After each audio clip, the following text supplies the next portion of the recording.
आज हम central force field के अंदर जनरल इक्वेशन ऑफ ऑर्बिट के बारे में डिराइव करेंगे। ठीक है, तो हम देर नहीं करते हैं, स्टार्ट करते हैं। जब कोई पार्टिकल सेंट्रल फोर्स फील्ड के अंदर मूव करता है तो वह उसका मोशन हमेशा प्लेन में होती है। ठीक है, और जब कोई बॉडी प्लेन में मूव करता है तो एक्सेलरेशन का दो कंपोनेंट होता है, एक ट्रांसवर्स डायरेक्शन में होता है, एक रेडियल डायरेक्शन में होता है। ठीक है, बट हम जानते हैं कि है ना, सेंट्रल फोर्स फील्ड के अंदर ट्रांसवर्स डायरेक्शन में जो फोर्स होती है क्या होता है, जीरो होता है। इसलिए ट्रांसवर्स एक्सेलरेशन भी क्या हो जाएगा, जीरो हो जाएगा। तो इसी को हम आगे बढ़ते हैं। ठीक है, so acceleration of particle moving in plane given by A क्या, A R plus A theta. ठीक है, ए आर क्या हो गया, एक्सेलरेशन इन रेडियल डायरेक्शन हो गया, और ए थीटा हो गया ट्रांसवर्स डायरेक्शन में एक्सेलरेशन हो गया। ठीक है, जिससे लीजिए इस तरह से। ठीक है, ये हुआ ट्रांसवर्स डायरेक्शन, ये हुआ रेडियल डायरेक्शन। ठीक है, ए आर हो गया, ए थीटा हो गया। ठीक, ए थीटा ठीक हो गया ट्रांसवर्स डायरेक्शन में। तो इस सेंट्रल फोर्स फील्ड ए थीटा का वैल्यू क्या होगा, जीरो। क्यों जीरो का, ट्रांसवर्स डायरेक्शन में जो फोर्स होती है सेंट्रल फोर्स फील्ड में क्या होता है, जीरो होता है। तो एक्सेलरेशन भी क्या हो जाएगा, जीरो हो जाएगा। तो इसलिए इफेक्टिव एक्सेलरेशन क्या हो जाएगा, ए इक्वल टू ए आर हो जाएगा। क्या हो जाएगा, ए आर। तो इसका मॉडुलस लेंगे तो क्या हो जाएगा, दोनों साइड मॉडुलस ले लीजिए। ठीक है, तो एक्सेलरेशन क्या हो जाएगा, ए आर हो जाएगा। तो ए आर हो जाए, रेडियल डायरेक्शन में एक्सेलरेशन का फॉर्मूला होता है, क्या होता है, आर पे double dot minus r theta dot square. चलो इसको हम आगे कंटिन्यू करते हैं। ओके, यहाँ तक आपको समझ में आ गया होगा। ठीक है, तो ए इक्वल टू है ना, आर डबल डॉट को हम क्या लिखेंगे, आर डबल डॉट को लिखेंगे term derivative of d square are by D T square minus r theta dot square. इसको हम इक्वेशन 1 मान लेते हैं। हम जानते हैं कि ट्रांसवर्स डायरेक्शन में क्या होता है, एक्सेलरेशन जीरो होता है। इसको क्या है कि हम जीरो कर दिए, तो इसको हम लिख सकते हैं R D theta dot by D T. चूंकि हम जानते हैं कि एक्सेलरेशन क्या होता है, ट्रांसवर्स डायरेक्शन में क्या होता है, theta double dot into r होता है।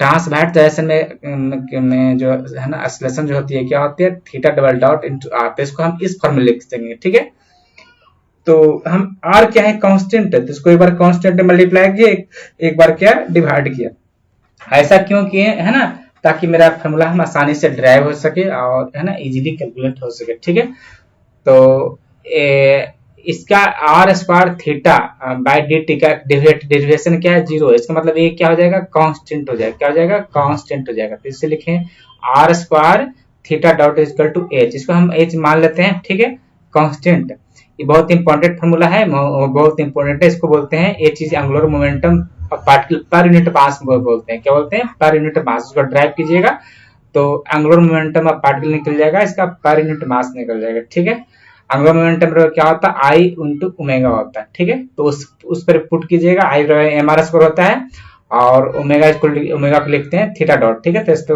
उसको ड्राइव कीजिएगा तो ये आ जाएगा फॉर्मूला। ठीक है, angular momentum per unit mass. ठीक है, for calculation of easy, suppose है ना, हम कैलकुलेशन को इजी बनाने के लिए हम सपोज करते हैं कि u इक्वल टू 1/r। क्या मानते हैं, u इक्वल टू 1/r को, 1/r को हम क्या मानते हैं, u मानते हैं। ओके, तो r बराबर क्या हो जाएगा, 1/u हो जाएगा। इसलिए लिखेंगे इसको डेरिवेशन ड्राइव करेंगे, डिफरेंशिएट करेंगे टाइम के रेस्पेक्ट में, dr बाई dt क्या हो जाएगा, differentiation of 1/u with respect to time t। ठीक है, dr बाई dt पर क्या लिखेंगे, d 1/u। इसको हम चेन रूल से इसको इस फॉर्म में लिख सकते हैं, d थीटा, यहाँ भी d थीटा लेके थीटा कैंसिल हो जाएगा, dt हो जाएगा। ठीक है, तो dr by dt d differentiation of 1/u with respect to u du by d theta, और d थीटा बाई dt को लिखेंगे थीटा डॉट लिखेंगे ना। ओके, तो dr बाई dt वाले का 1/u का डिफरेंशिएशन क्या हो जाएगा, माइनस 1/u स्क्वायर हो जाएगा और du अपॉन d थीटा हो जाएगा। ठीक है, इसको थीटा डॉट लिख देंगे। Okay, from equation 1 to equation 2 में ये क्या है, देखो यहाँ पर लिखे हैं थीटा डॉट बराबर क्या है, एच अपॉन आर स्क्वायर। ठीक है, तो इसको पुट कर देंगे, इसका वैल्यू क्या कर देंगे, पुट कर देंगे। इसलिए D R by D theta लिखेंगे minus 1/u square D you by D theta into H by R square. ठीक है, ओके, यहाँ तक समझ में आ गया हो तो हम आगे बढ़ते हैं। ओके, तो D R by D theta minus 1 by you square है ना, और D you by D theta H U square. ये कैसे हुआ?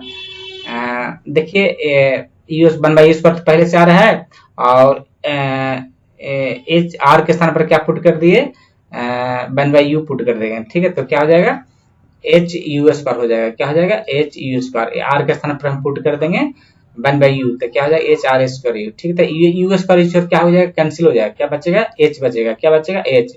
इसीलिए D R by D T क्या लिखेंगे, minus H d you by D theta. क्या लिखेंगे, d you by D theta. देखिए एच यू स्क्वायर क्या हो गया, कैंसिल हो गया। ठीक है, तो यहाँ पे सिर्फ बचा एच, तो यहाँ पर लिख दिए h d you by D theta. This simply d square are by D T square equal to minus h. इसको अगेन डिफरेंशिएट करेंगे टाइम पीरियड स्टेटमेंट, तो क्या हो जाएगा, d square are by D T square equal to minus h. H तो constant है, इसको लिखेंगे d u square u by D theta square. इसको जानते हैं कि चेन रूल से क्या हो जाएगा, D theta by D T हो जाएगा। ठीक है, तो minus H D square u d theta square. ठीक है, ये सिंपल मैथमेटिक्स है।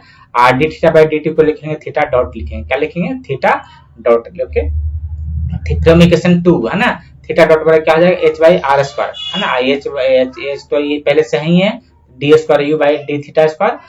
थीटा डॉट बराबर क्या हो जाएगा, एच बाई आर स्क्वायर। ठीक है, फ्रॉम इक्वेशन 2 इक्वेशन से ये वाला लिखें फॉर्मूला। ठीक है, ओके, तो d square are by D T square बराबर क्या हो गया, एच एच मल्टीप्लाई कर देंगे तो माइनस एच स्क्वायर, और है ना आर के वैल्यू हम पुट करेंगे 1/u। ठीक ना, तो क्या हो जाएगा, यू स्क्वायर हो जाएगा। क्या हो जाएगा, यू स्क्वायर। तो एच स्क्वायर यू स्क्वायर हो जाएगा, d square u by D theta. ठीक है, यहाँ पर हम पुट किए हैं 1/r स्क्वायर के स्थान पर, है ना, क्या पुट किए हैं, यू स्क्वायर। ओके, तो ये आ जाएगा फॉर्मूला। ठीक है, फ्रॉम इक्वेशन 1 हम इक्वेशन 1 में हम क्या लिखे थे, A equal to R double dot को हम ये लिखे ना, D square are by D T square R theta square है ना। इक्वेशन 1 में देखिएगा ये वाला है। ठीक है, इक्वेशन 1 में ए फॉर्मूला लिखा हुआ है, तो हम पुट करेंगे d square are by D T square put करेंगे इसमें। ठीक है, तो ए पर क्या हो जाएगा, minus h square u square d square u upon d T square minus r theta square. Okay, तो हम थीटा डॉट का वैल्यू पुट कर देंगे पुनः। इसको थीटा डॉट का वैल्यू आ गया है, इसको थीटा वैल्यू क्या वैल्यू पुट कर दिए, तो आर क्या, एच बाई आर स्क्वायर। ठीक है, तो इसको एक आर यहाँ पर कैंसिल हो जाएगा, यहाँ पर 4 रहेगा तो एक आर कैंसिल बचेगा, आर क्यू बचेगा। ठीक है, क्योंकि स्क्वायर है तो यहाँ पर स्क्वायर रिमूव करेंगे तो क्या हो जाएगा, पावर 4 हो जाएगा, एक आर कैंसिल हो जाएगा तो क्या हो जाएगा, आर क्यू हो जाएगा। ठीक है, तो ये क्या हो जाएगा, minus h square u square d square u upon d T square minus H Q R Q. चूंकि जानते हैं ना कि 1/r बराबर क्या होता है, यू होता है। ठीक है, आर क्यू बराबर क्या, 1/r q equal to u q हो जाएगा। ठीक है, चलो हम इस यहाँ तक समझ में आ गया, आगे हम बढ़ते हैं। तो minus h square u square इसमें क्या लिए, कॉमन ले लिया है ना। क्या लिए, minus h square u square क्या लिए, कॉमन ले लिए, तो क्या बचेगा, D square u upon d theta square plus you. ठीक है, तो इसको हम इसको लिख सकते हैं ना, D square u upon d theta square plus u equal to क्या लिख सकते हैं, minus a upon h square u square. ठीक है, okay, this imply d square u upon d theta square plus u equal to, है ना, acceleration equal to क्या होता है, फोर्स बाय मास होता है। तो यहाँ पर फोर्स बाय मास लिख दिए, आई स्क्वायर यू स्क्वायर रहने दिए, एच स्क्वायर यू स्क्वायर रहने दिए। हम यहाँ लिख दें कि ए बराबर क्या होता है, एफ अपॉन एम होता है। इस this imply d square u upon d theta square u plus d square u plus divide by d square u d theta square plus u equal to minus m f. और हम numerator denominator में क्या करते हैं, M से multiply करते हैं। क्या करते हैं, एम से मल्टीप्लाई कर देते हैं। क्या हो जाएगा, एम एफ, और है ना यहाँ पर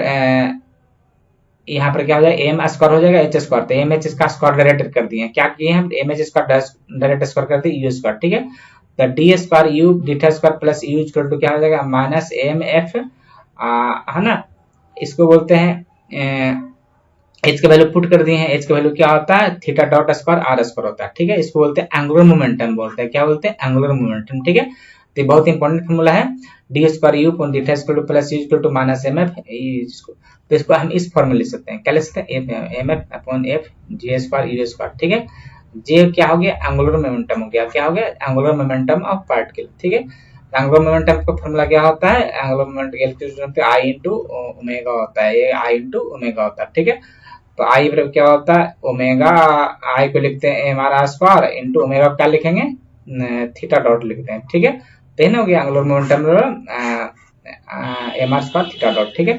तो इसका वैल्यू इसको जे से डिनोट किए हैं, जे से यहाँ पर जे से डिनोट किए हैं, ठीक है। तो जे का क्या आ जाएगा, जे एंगुलर मोमेंटम का क्या आ जाएगा, J square by you square, ठीक है। तो ये फॉर्मूला हो गया, ये एक्सप्रेशन हो गया, ठीक है। तो आशा करते हैं आप लोग समझ गए, मैं आ गया होगा।